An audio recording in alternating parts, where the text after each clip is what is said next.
For my rather useless 30 years, I've never had an official job. And it's not because I'm uneducated, that's pretty obvious. And it will only be confirmed further down. The deciding factor here was more the realities of modern life than my laziness or the fate of a failure, behind which it's so tempting to hide comfortably. It seems like many of you have worked unofficially. Maybe you still do. And some of you may even be well past 30 now. I don't know, but for some reason, I've always seen it as a sign of personal failure. As if, in this way, the invisible hand of fate divides people into the more and less valuable ones before devouring their human fates. Some are bound to fly by with a whistle to that so-called beautiful distant place, while others, like me, will get stuck spinning in place. Don't get me wrong, this isn't a complaint or an accusation towards successful people for being successful. And God forbid, I'm not devaluing their success. No, I'm the one responsible for all my troubles. I get that. I also understand perfectly well that it couldn't have turned out any other way. I simply don't believe in all those stories about achieve this and take what life gives you. If they worked, I wouldn't have ended up where I did. I wouldn't have found myself in that cursed place, and I wouldn't have seen what I saw.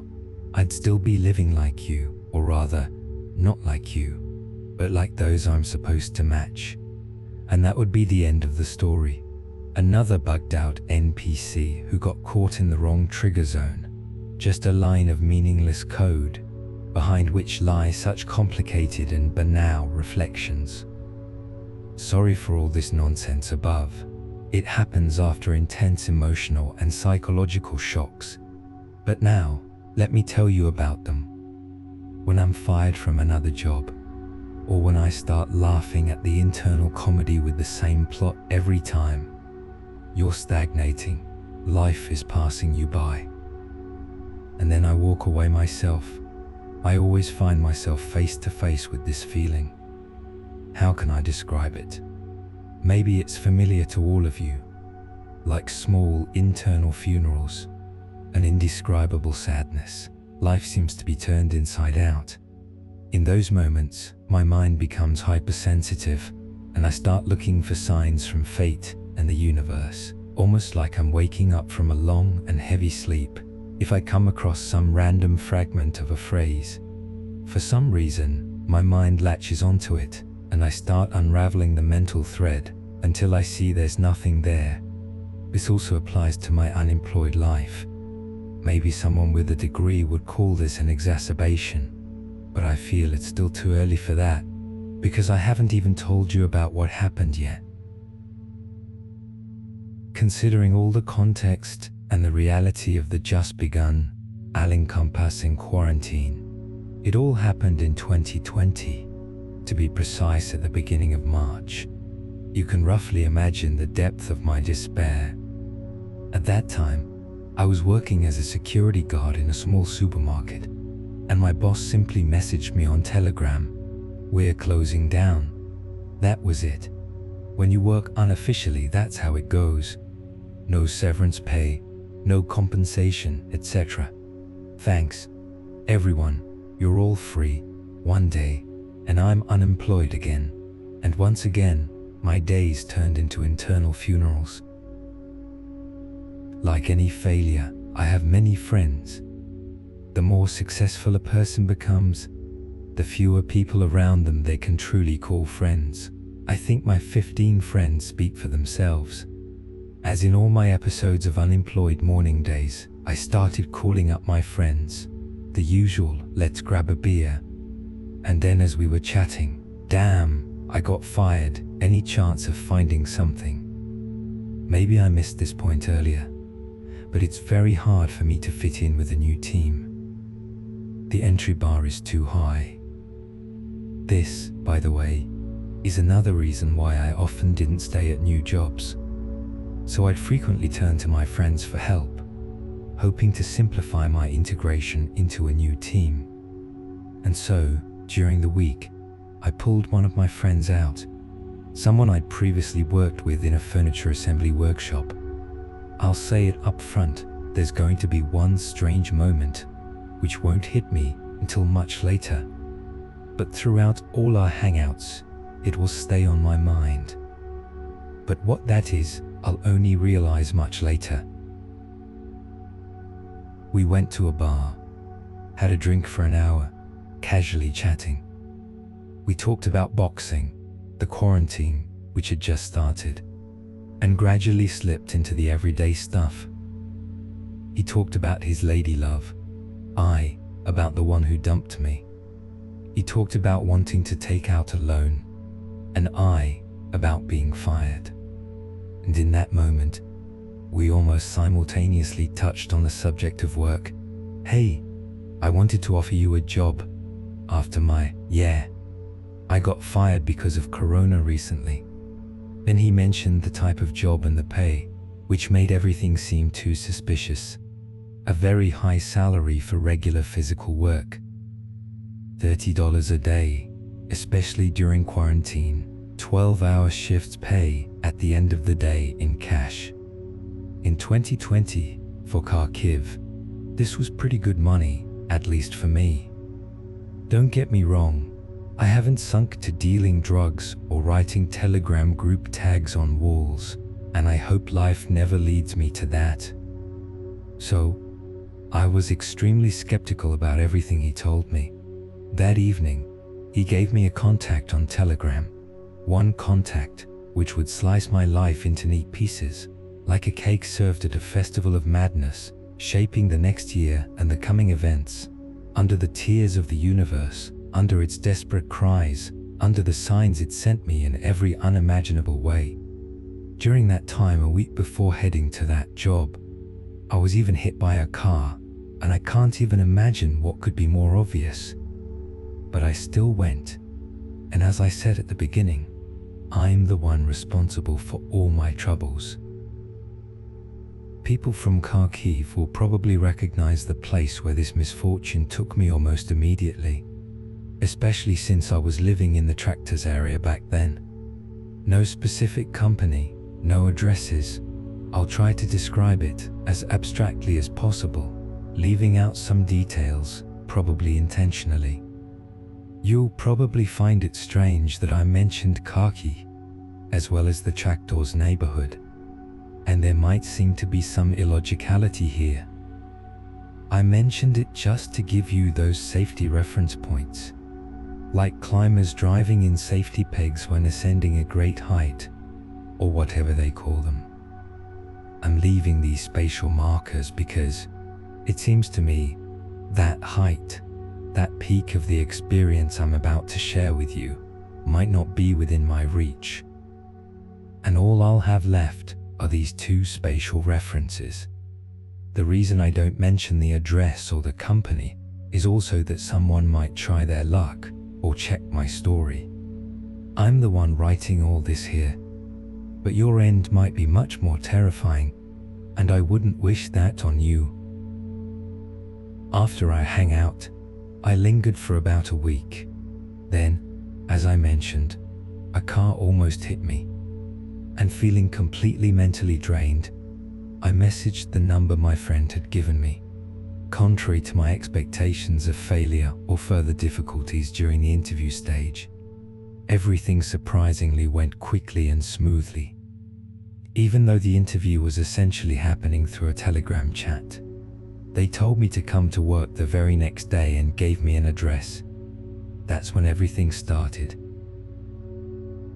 You've all seen those huge workshops, hangars, factory areas, or just spaces where we really shouldn't be.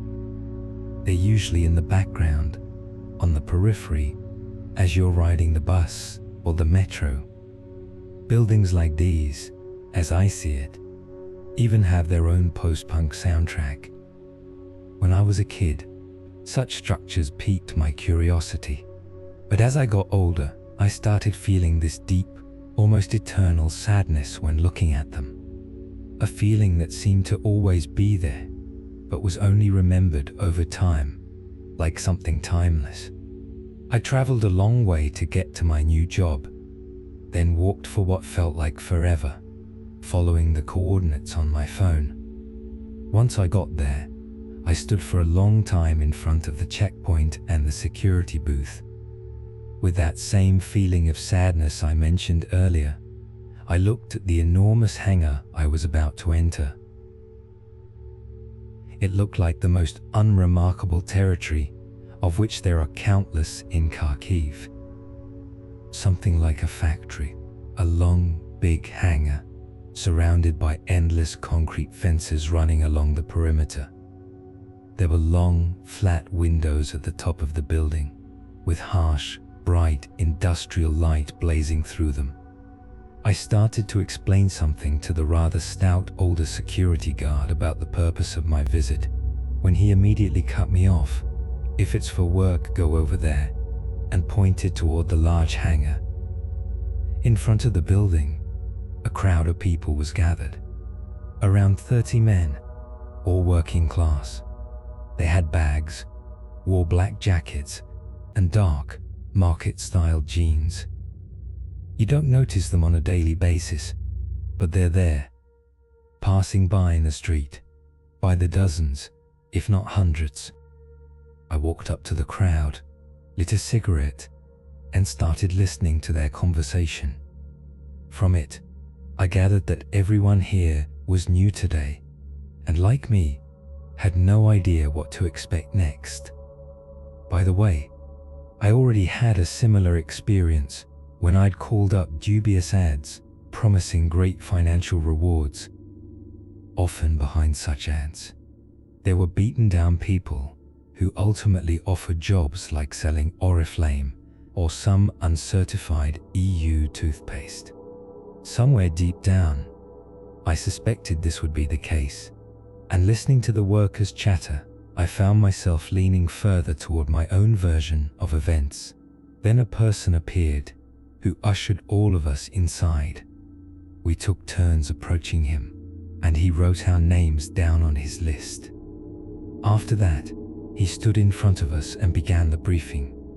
Right then, I should have turned around and left, right after the briefing, and forgotten the whole thing like a bizarre dream that didn't quite turn into a nightmare. But instead, I listened to him, not realizing that the nightmare wasn't in the dream, but in my life to come. The man, who introduced himself as Andrei Nikolaevich, gave the briefing. It's hard for me to call it a briefing, because in reality, it was a rather honest call to leave while it was still possible. No matter how hard I tried to reproduce his words exactly, I couldn't do it, but here's a rough idea of what he said. "My name is Andrei Nikolaevich, and I'm your supervisor. For all questions, come directly to me. I only respond on Telegram. Don't call me on the phone. Today you'll start working, and I'll be watching you. Each of you will get a number. When I call your number, it means you're not suitable, and we'll part ways. After I call your number, come up to me, and I'll settle things with you. Don't worry. Everyone will get paid, even those who don't make it. The work itself is simple. You need to move boxes from point A to point B. I'll tell you right away. No breaks for smoking, no lunch breaks or bathroom trips either. If you're not okay with this, come to my desk, and I'll give you a small token for your trouble. Again, if someone doesn't like something, you can leave right away. I repeat, this is work without breaks. You're starting later today, but normally we work from 8 in the morning to 8 at night. 5 days a week. No vacations or unplanned days off. If something happens, and I'm calculating you out, sick we part ways. Late we part ways. Leave during work hours, we part ways. For the especially forgetful, the rules are posted at the entrance. You can check them out, but just in case, I'll repeat. No talking between yourselves while working. No phones, no going off your work area. No lunch breaks or smoke breaks. I repeat, No breaks. None. He repeated his speech a few times, after which he pointed to the door for anyone who disagreed. About 6 people left right away, if my memory serves me right, and by the end of the day, he had signed up around 43 people. When the fuss calmed down, they handed out numbers to everyone. Mine was 17, based on the list position. This is when the first strange thing started happening. Right after we left the waiting room, a sort of small annex where the briefing took place, we entered the main building, that huge hangar. There, I saw a large plateau made of pallets stacked with identical cardboard boxes. The first one was near the entrance, and behind it, there was another one, about 10 meters away, if not more. The boxes were stacked one on top of the other in neat piles, about 2 meters high. Then I looked to the other side of the hangar, and here I might anger some distance experts, but it seemed to me the opposite end of the hangar was at least 100 meters away, if not more. Mirroring this, along the walls, there were similar plateaus made of pallets with boxes stacked in piles. The boxes themselves were probably about 50 centimeters long, maybe the same in width, maybe a little less. Regular cardboard boxes, no labels, no drawings, no odd colors. Then, Andrei Nikolaevich started explaining the nature of our work. What I heard made me feel strange. Actually, I didn't understand a damn thing, but I didn't argue. Take a box and carry it to the opposite end of the room. There, you'll place it with the other boxes. Then take a box from there and bring it back here. Place it with the other boxes here.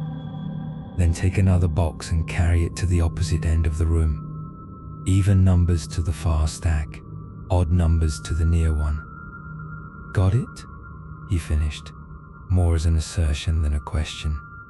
A couple of people from the crowd understandably asked, "What the hell are we doing this for?" After that, Andrei Nikolaevich read their numbers and told them they were free to go. Someone burst out laughing, and Andrei Nikolaevich called out his number too, with perfect accuracy. Then someone in the back started whispering, and he named their numbers as well. Within a couple of minutes, about 10 people had left. I thought to myself something along the lines of, "Whoa," and "What the hell?" But I tried to keep my composure, even though I understood that something abnormal was happening. My situation was worsened by the fact that my finances were running out. I had a couple of loans hanging over me, and things with my family were pretty bad. Perhaps this is what made me stay, instead of leaving like most normal, and more importantly, smart people did. And then, with a sharp and loud shout of "Start!" we began moving toward the pallets with boxes. Even during this initial movement, Andrei Nikolaevich called out 2 numbers, and a couple of people were dismissed, without even starting the work. Then he called out 3 more numbers, after we reached the mountain of boxes. Then 1 more number, after everyone had grabbed a box and started heading toward the opposite end of the hangar, to the other mountain of boxes. And again, a few more numbers. I remember someone in the moving crowd started walking faster than the others, and Andrei Nikolaevich called his number. While we walked, the level of confusion in my mind reached such a point that it felt like I was physically distorted, like a question mark. I probably assumed some primal posture of confusion, as if my body was embodying what was going on in my head. And as this twisted figure of a question mark, I continued carrying the box until I reached the opposite end of the hangar.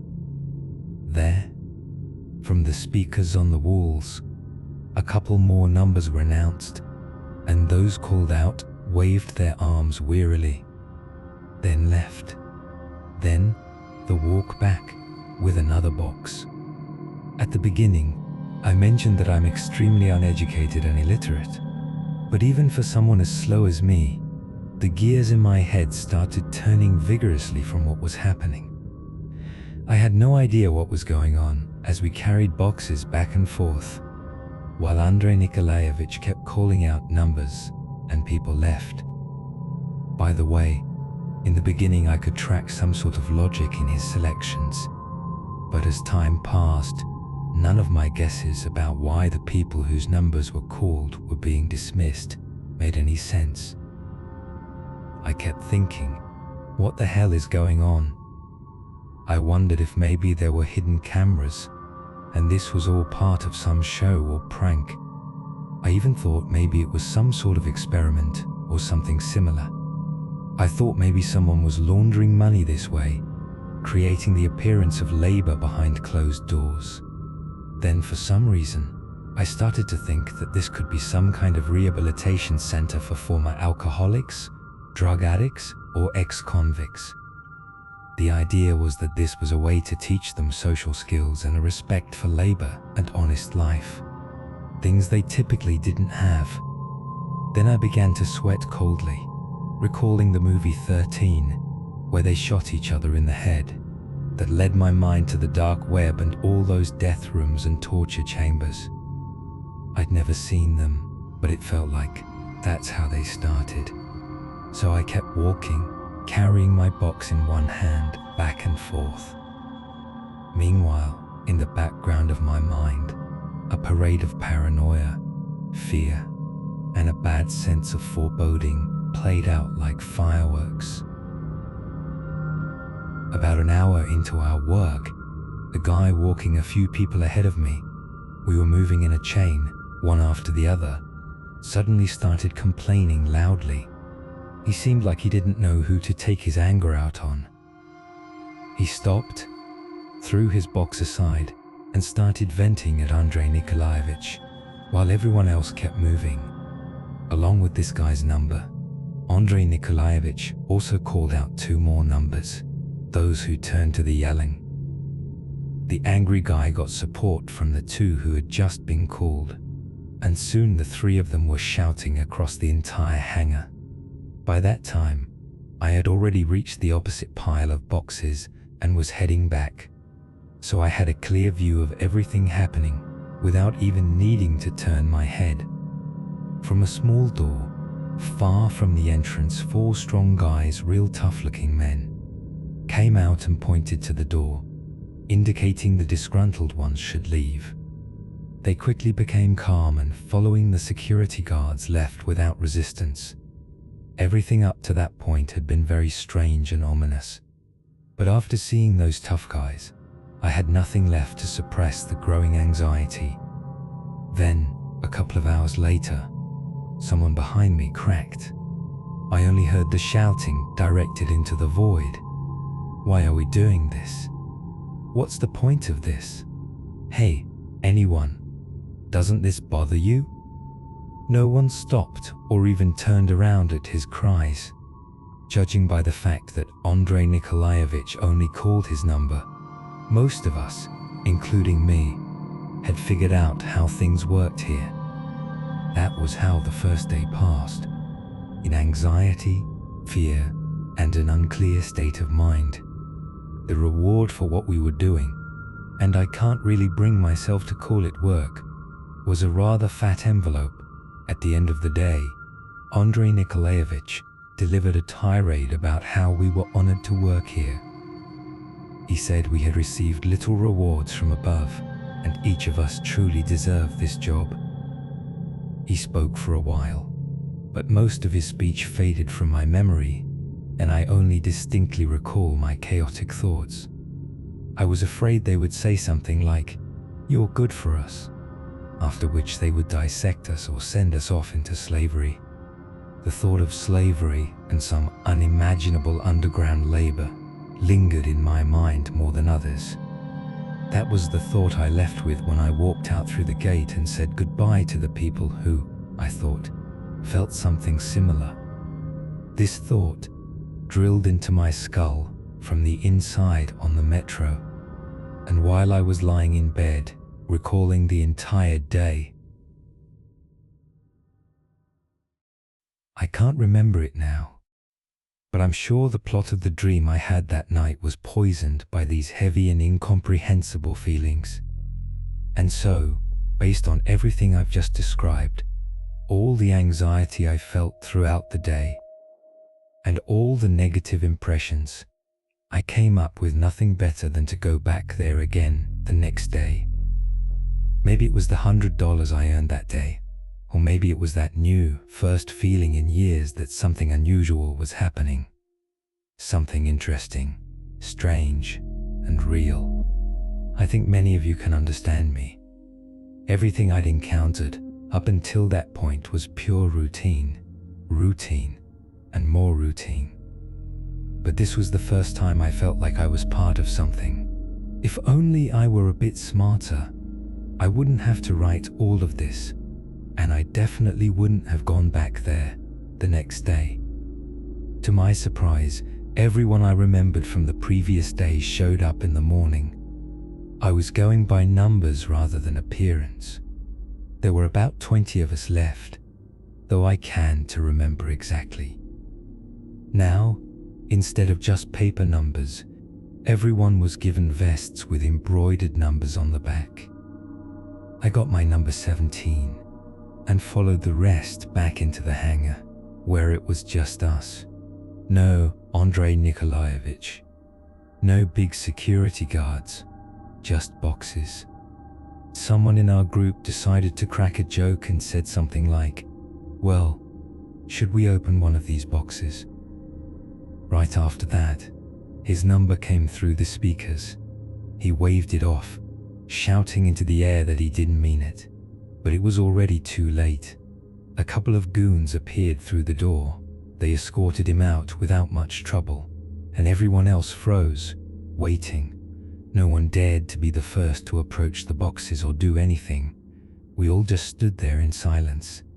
Then the loud "work time" echoed from the speakers, and we all moved toward the boxes, starting to carry them again from one pile to another, over and over. In my head, I tried not to spiral into any logical thought patterns like, "Why are we doing this?" or "What's the point?" I just grabbed a box from one pile, carried it to another, set it down, picked up another box, and carried it back. Again and again. Again and again. Again and again. The day went on. We worked, and everything seemed completely normal. I wasn't focusing on the anxiety that had been with me the whole time. I was thinking more about the money, about how great it would be to solve all my financial problems. Hell, at one point, I even caught myself thinking that this might actually be the dream job. The boxes weren't heavy, just 1 or 2 kilos at most. There was no boss around, no one was making us nervous, and everything seemed more or less okay. But then someone in front of me screamed. It was a pretty big guy, who somehow let out a high-pitched shriek that didn't match his size, and threw a box, which seemed to land far away from him. His number was called out over the speakers. The guy ran off so quickly that he managed to get out of the hangar before his number was called. Or maybe it wasn't necessary to call it at all. I somehow remembered his number. Number 3. After his outburst, I felt uneasy, but I tried not to show it and continued carrying boxes with the others. Then, someone from our group decided to grab the abandoned box and went after it, and the speakers announced his number. That was kind of the first official day. It left me feeling anxious, but I didn't leave, and the next day, I was back there. After my first work day, I received a message from Andrei Nikolaevich on Telegram. I want to emphasize this separately because he would keep writing to me after strange incidents at work. He wrote, "VLD, URAG, REAT. You deserve a bonus." This is the exact text. I couldn't quite replicate it here, Some of the letters were mirrored, but they weren't highlighted at all, like he had a broken keyboard. I remember thinking it was funny that someone so important had such a shabby phone with a messed up alphabet. His bonus was an additional $50 added to the $30 we were paid for the day, making it $80 for a day of simply carrying boxes from one side to the other. The new day was no different from the others. I arrived early for work again, and, as before, there was already a crowd there. For some reason, it seemed to me that everyone started avoiding each other. Maybe, like me, they suspected that their number might be called out, so they decided to play it safe and kept their distance. Again, I noticed how similar we all were, especially in terms of caution. Soon enough, we were let inside the hangar and began working. As soon as I entered, I immediately noticed a strong smell of bleach. It was so intense that I had to squint. Now, instead of 2 platforms with pallets, there was only one, and we moved in a tight snake formation, one after another. It felt like something had changed in the room, but for the rest of the day, I couldn't figure out what exactly. There was something on the periphery of my mind that wouldn't let me rest. The next couple of weeks went by fairly normally. No one's number was called out. The pay was given at the end of the day, and I didn't notice any major weirdness. On the weekend, I paid off one of my loans and celebrated with my friends. Then came Sunday, and from that point on, things started to go downhill. There's a phrase in English, "first day of the rest of your life," which Brian Molko sang about with some guy back in the early 2000s. That phrase had stuck with me since the song was relevant, but I only really understood its meaning that Sunday when I went to the market for some things. This is the first day of the rest of your life. When I went to the market on Sunday, it was just another regular day. I was wandering through the endless crowd, checking things out, looking at the walls covered with items, when it felt like someone called my name from the crowd. In such busy places, it's more likely they recalling someone else, even if they re-shouting behind you, so I kept walking and didn't turn around. Then, I heard the call again, much closer and louder. I still kept walking, ignoring it, until someone grabbed my sleeve. When I turned around, I saw a skinny old man. He looked terrified and worn out.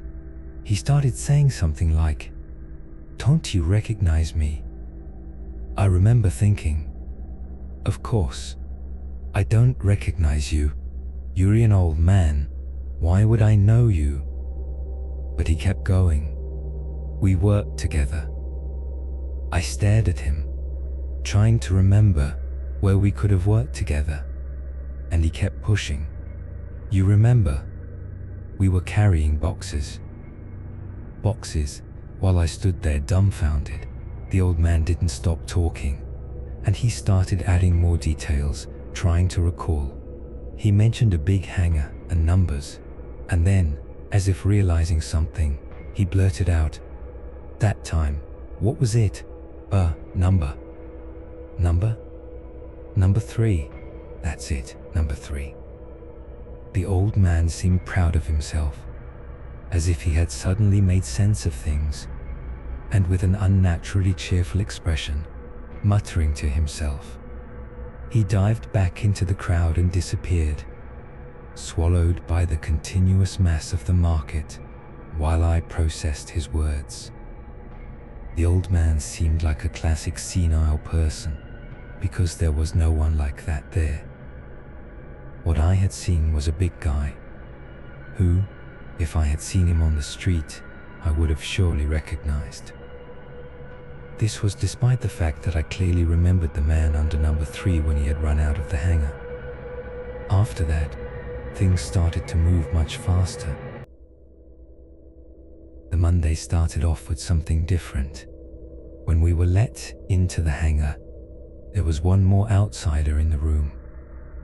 I didn't notice him at first, but after I grabbed a box and walked toward the pile of other boxes, I saw him. He was sitting on a chair, staring straight ahead. Everything seemed normal at first, but his chair was turned toward the wall. It was positioned somewhere in the middle of the hangar, and no matter which way I walked, I couldn't see his face. I could only see his silhouette. He looked like an ordinary man, maybe in his 50s. He sat perfectly still, hands flat on his knees. To be honest, his presence unnerved me. Not so much because of how he looked, but because of how strange it was that he was there. I tried not to stare at him too much, fearing that I might break some unspoken rule and that my number would get called. So, I only observed him out of the corner of my eye. For the entire 12 hours, he didn't move once. He just sat there, staring at the wall in front of him. The next day, everything got even stranger.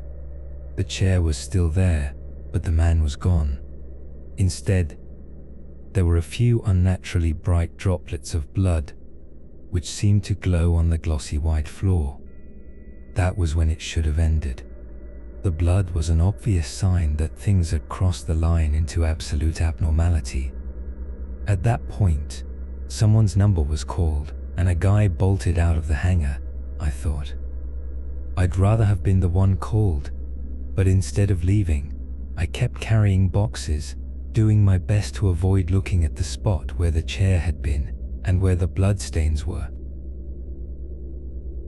When Wednesday rolled around, I had the worst premonitions on my way to work, and, sure enough, they were justified.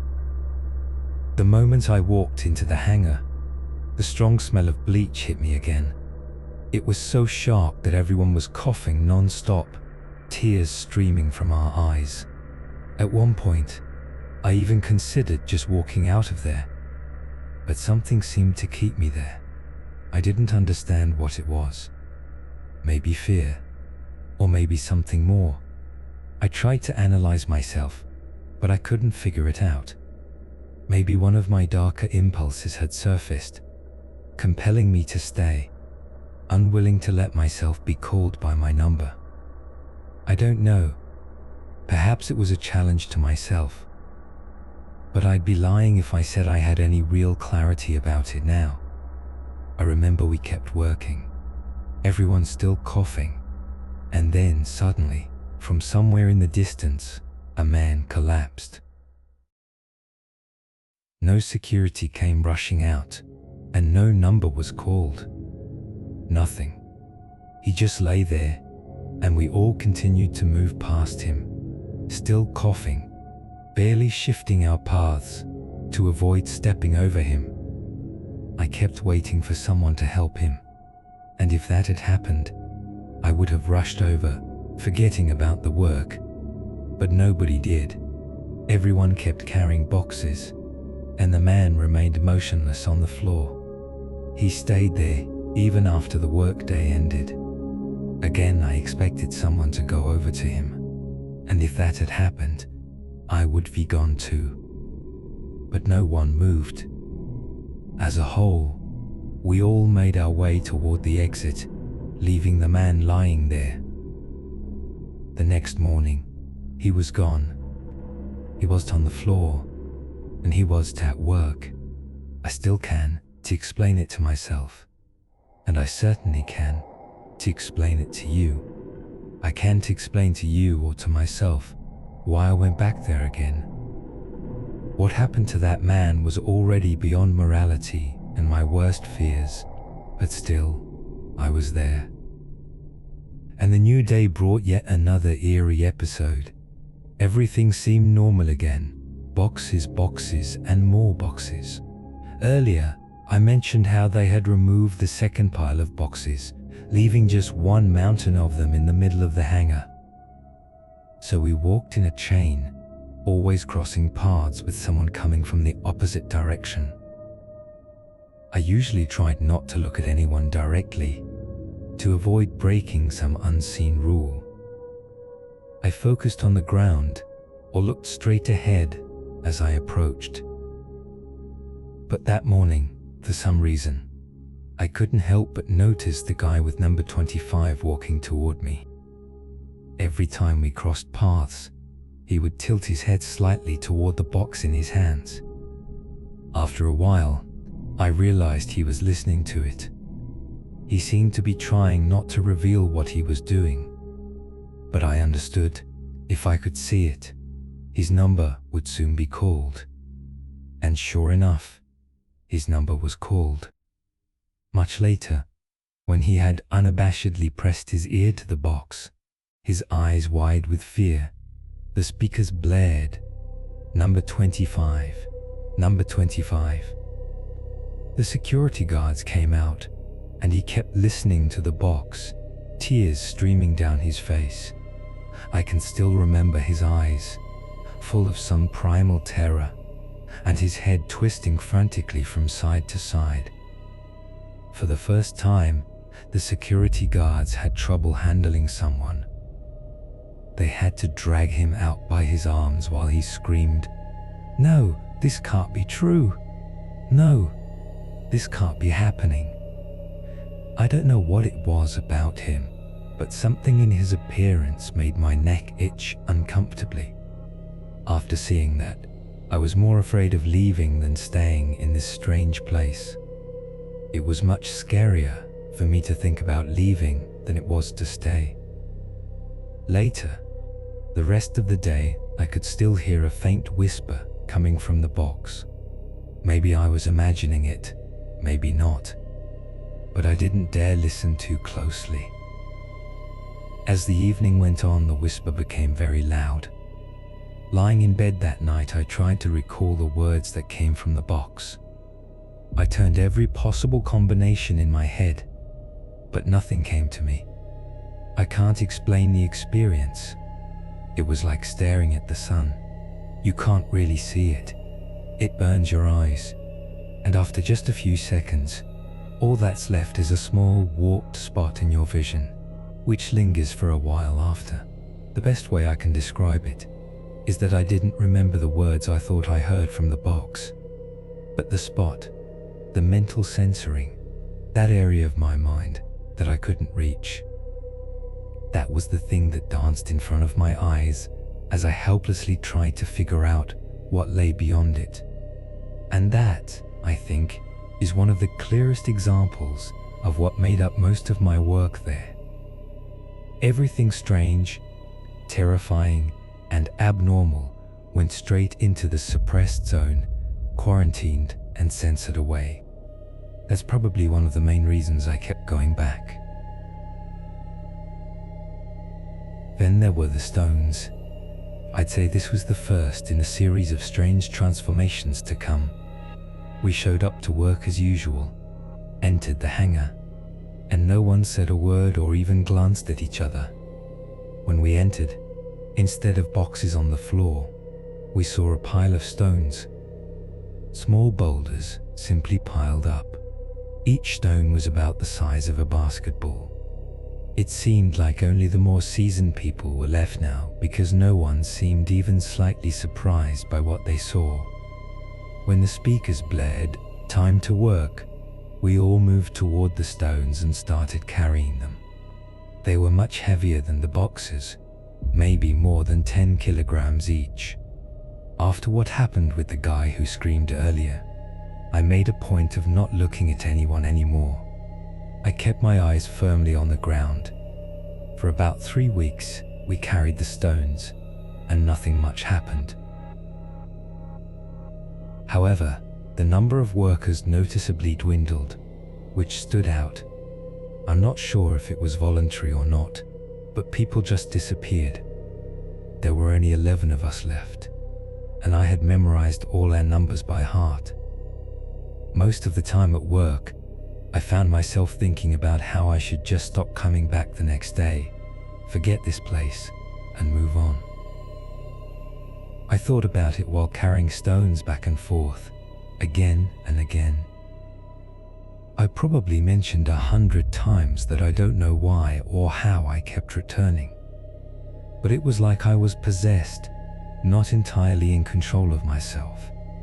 That's the only logical explanation I can come up with for it.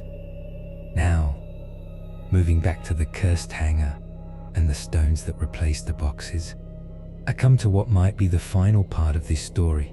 It was another ordinary day, carrying stones, me staring at the floor as usual, when suddenly I noticed some bugs crawling across the floor. Not just a couple of stray bugs, but an entire army. Different sizes, different ways of moving. Some were crawling slowly, others darting about, some even trying to fly. They were all in my path, practically under my feet. At first, I thought they might have crawled out from under the pile of stones, but no. When I came back, they were still in my path, but now on my way back. Then I started looking up just a little, past the floor, and a bit ahead.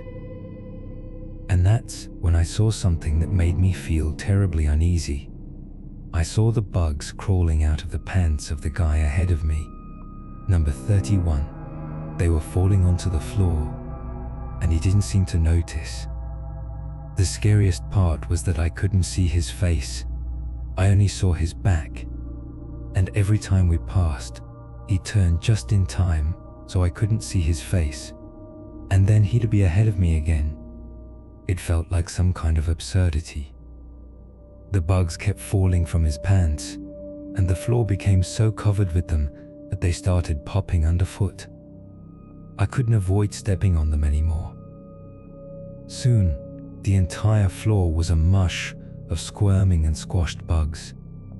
By the last hours of the workday, the sickly sweet smell of chitin made my stomach churn, as weak-willed as ever.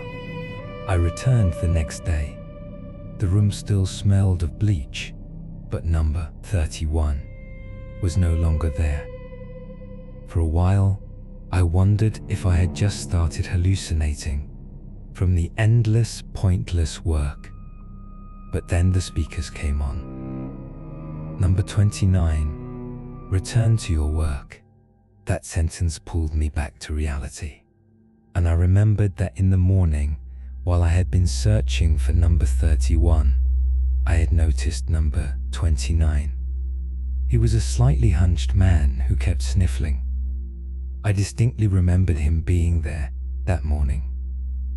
When we entered the hangar, the speakers repeated, "Number 29, return to your work."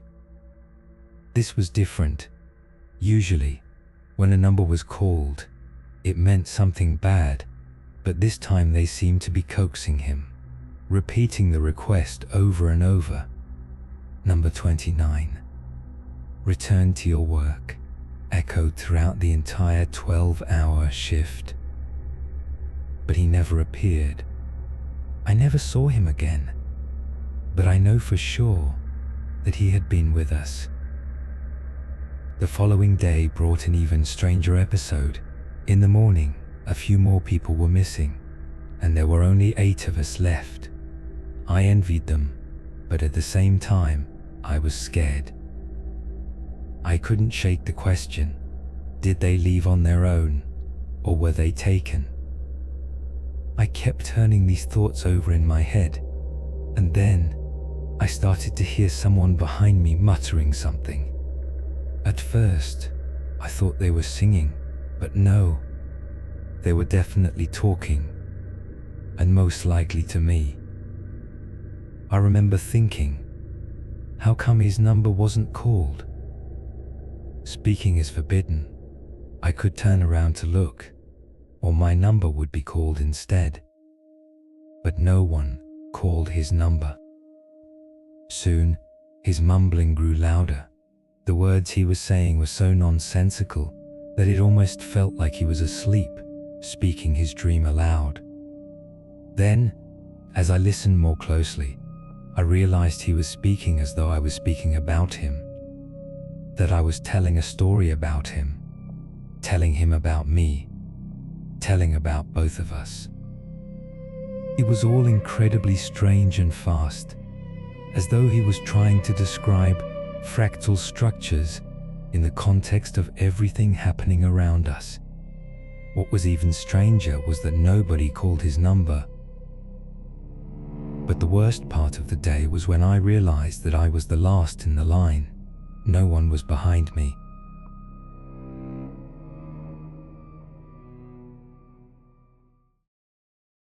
And then Thursday came, my last day at work. No, I didn't quit after everything that had happened. I brought the situation to the point of absurdity. As usual, we entered the hangar, but this time it was empty. Completely empty.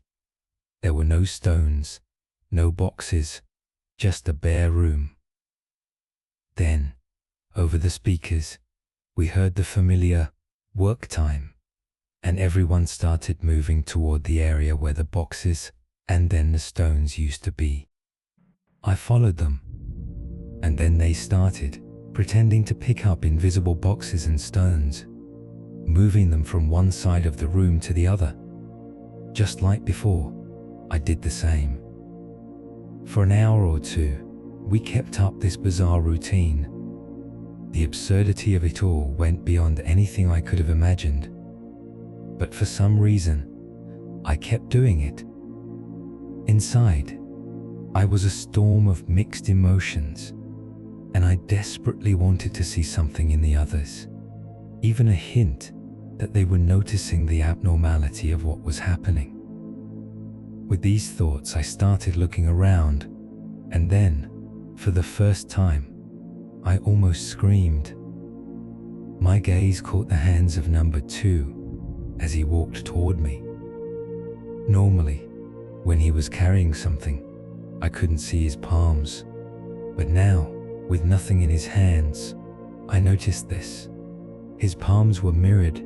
Instead of soft pads at the tips of his fingers, there were large, dark nails inside his palms, where there should have been nothing but skin. His knuckles also stuck out strangely. His hands were reversed, mirrored. I turned my attention to another person. As they approached, I started to feel cold inside. Above their brow, like some kind of insect, 2 fingers stuck out, and where their eyes should have been, there were smooth patches of skin. Their body was twisted and hunched.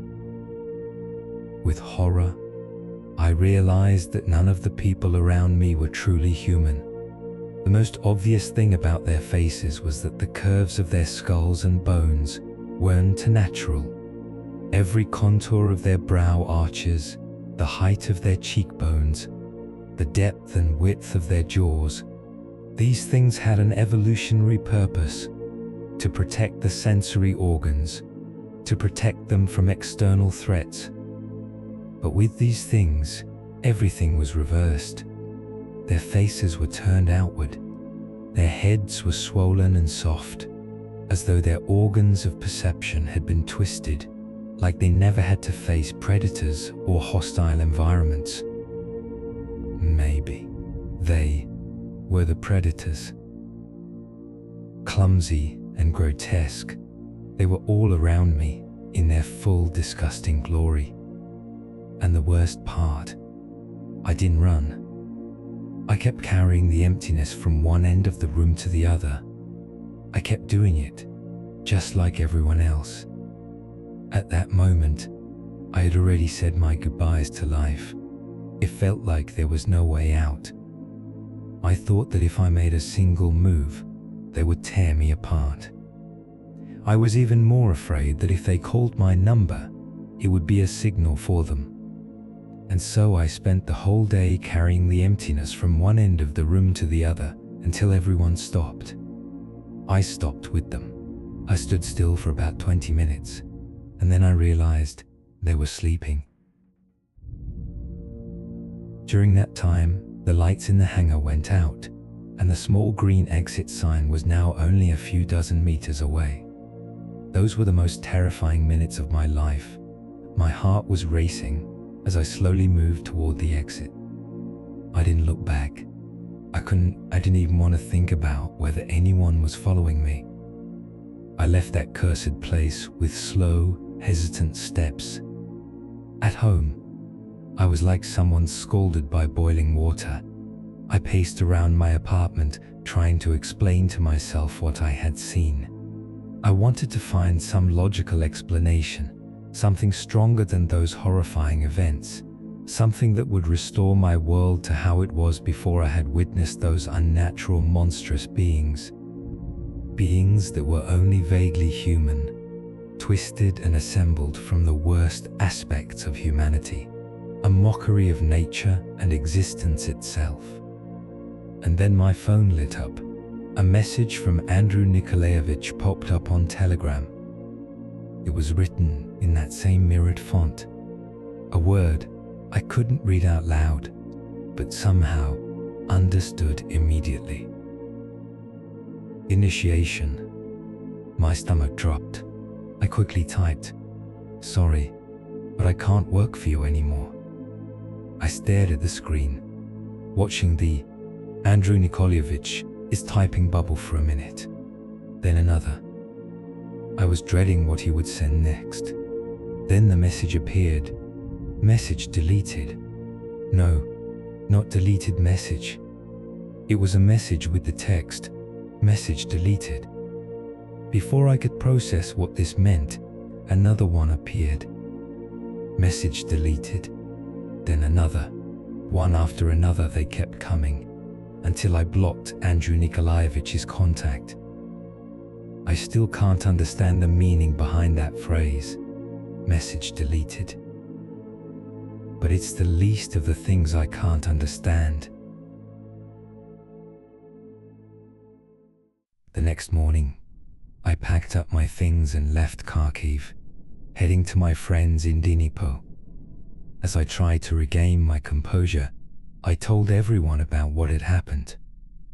Many were patient with me at first, but eventually, some started to tell me, "You've overworked, you need rest, it's not that bad, we all go through it." For a while, I even began to believe it, until I ran into a friend from Kharkiv who knew the same person who had recommended that job to me. When I shared everything with him, I expected the same dismissive response, "You were just tired, you overworked." But no, he looked at me like I had found a kindred spirit, and then he started telling me his own story. A couple of years ago, he had been offered the same job by the same person. He had worked in a similar place, a whole floor of an office labeled personnel, where all they did was sit, just sit. No talking, no lunch breaks, no bathroom breaks, the same number system for firing people. And they were paid well, just like I was. He told me he had worked there for a couple of months, sitting in a small room with a few other people. They all looked down, trying not to look at each other. Eventually, the group dwindled to about 10 people, just like in my case. Then, one day, something strange happened. My friend suddenly realized that he could no longer hear anyone breathing. It was dead quiet. In that small room, he was the only one whose breath he could hear, and the silence was so complete that his own breathing felt unbearably loud. The tension was so overwhelming that he looked up, and when he did, he froze. Everyone in the room was staring at him. They weren't breathing. That's when his number was called over the speakers, and he bolted out of there faster than he'd ever moved in his life. Unexpectedly, another mutual acquaintance came forward with a similar experience. And just like in our cases, the job was recommended by that same friend I mentioned earlier. This person had worked at a call center, but the story there was equally creepy. Their job was simple. Call numbers from a database, and as soon as someone picked up, hang up the call. And once again, the same bizarre rules, strange dismissals, and high pay. The person was doing fine, following the rules, hanging up the calls on time. But then, one day, on his next call, he hesitated for a second. Just 1 second, and he heard it. "Please, help me. Don't hang up." And then the call ended abruptly, and his number was immediately called. I had mentioned before that I noticed something strange with my friend when we first sat together. I couldn't figure out what it was for the longest time, but recently, it all clicked. It was his tongue. It was to like a human's tongue. No, it was from above, like his mouth was inverted. My brain immediately erased that memory. But now I wonder, was this how those creatures hypnotized their future victims? And when I say creatures, I'm not mistaken. I'm certain there is no human left in them. My suspicions were further confirmed when I saw his name on Telegram. RPNK. Yarik. Those mirrored letters, that seems to be the one giveaway of these things. Back in 2020, I shared my story online and encouraged others to share their experiences. Of course, I got trolled by people telling stories about cleaning toilets with forks. It seemed absurd, like a distraction from the true horror of what I lived through. What happened to me was supposed to leave a permanent scar, to make me someone different. But no, everything passes, and so did that. Slowly, I returned to my normal life and soon found a new job. It felt like things were starting to settle down. I still had nightmares, though dreams where we were carrying tiny child-sized coffins from one pile to another. But that was the extent of it. I didn't think much about the past anymore. 2 years passed, and things had changed, including myself. I had far fewer friends, and the responsibility I felt toward them had become far more genuine. I had spent the last couple of years moving between Dnipro and Kyiv. I didn't return to Kharkiv much, but then I got a call asking for help with a move. I had to go back. And of course, fate led me right near my former workplace. The hangar was still standing, the light still burning in those narrow windows. I had no desire to even look at it. I quickly finished helping my friends and decided to take a trip to get my favorite shawarma, which I hadn't had in a while. I didn't feel like driving, so I took the bus, and that's when it happened again. As I sat on the bus, I could feel someone staring at me. I looked around but couldn't see anyone who could be doing it. There was a woman sitting ahead of me, facing away, but no one else. Still, the feeling that I was being watched wouldn't leave me. I spent what felt like forever trying to figure out who it could be. Finally, I gave up and glanced at the woman ahead of me. That's when I almost started babbling in terror. From the tangled mess of her hair, I saw something disturbing. A nose. An odd, quiet, and shallowly breathing nose. Beneath it, within the same mass of hair, was a mouth. Crooked, as if scowling, and eyes that were looking directly at me. Hungry, full of hostility. Even though most of her face was hidden, I recognized the emotions in her eyes. Instantly, they knew me. They were telling me, "We remember you." After that, it hit me. It's already late at night, and I've been writing all this since morning, as if possessed. How I wish that at the end someone would appear and magically explain everything. That's the one thing I need most in my life right now, because on my own, I understand nothing, and all I can do is make guesses about the nature and essence of these beings, where they came from, and what their goal is.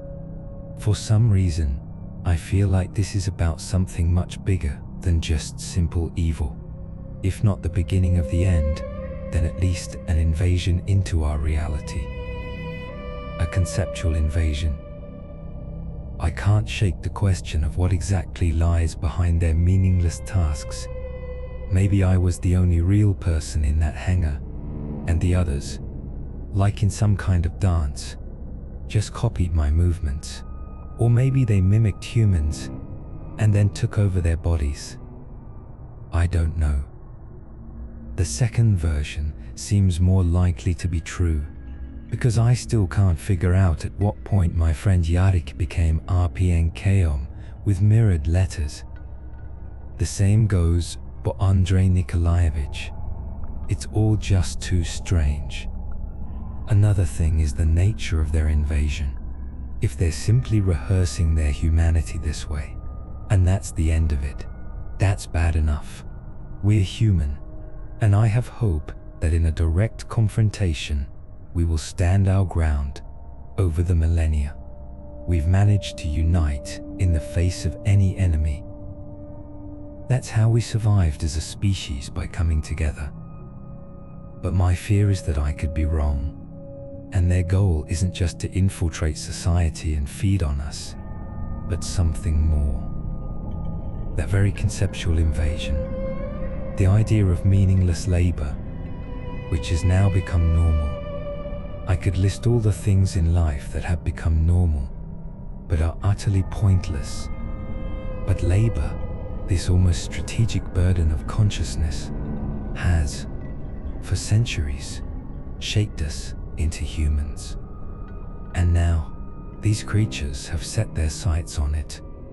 If they succeed, they'll topple one industry after another, like falling dominoes, until humanity becomes just like their deformed and ugly selves. Until we become easy, unpretentious food for someone. The invasion has already begun. Maybe it's still very localized, but judging by the fact that my case is not unique, it's been quite successful. And as I see it, no one is raising the alarm. As one person, I doubt I'll be able to do anything, and I'm not even sure anyone will ever hear my story. But I will fight, as long as my heart beats, and my consciousness remains alive.